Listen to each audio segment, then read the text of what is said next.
Welcome everyone to Dad and Son DIY It All. Today we got a quick and easy one, but it's a fun build. Mama loves trinkets and she loves little oddities in the garden, and this will add a little whimsy. So we'd like to know how much rain we got, so I'm going to build her, along with Son's help, this little rain gauge and then set it up in our raised garden. So follow along with us.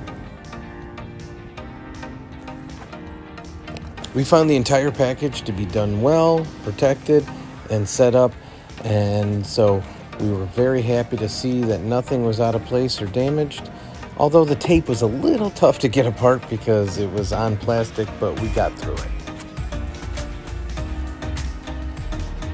Just looking for new and fun things to add to our garden, so let us know what some of your favorite things are to throw in your garden in the comments below, besides flowers and vegetables, of course. You know, like I said, this thing was a pretty easy build. It's made of aluminum, so you want to be careful when you're threading these in to not cross them, because you will strip those threads pretty easy. But it's two pieces. It's the upper part, which is the decorative part, and then it's the bottom stake.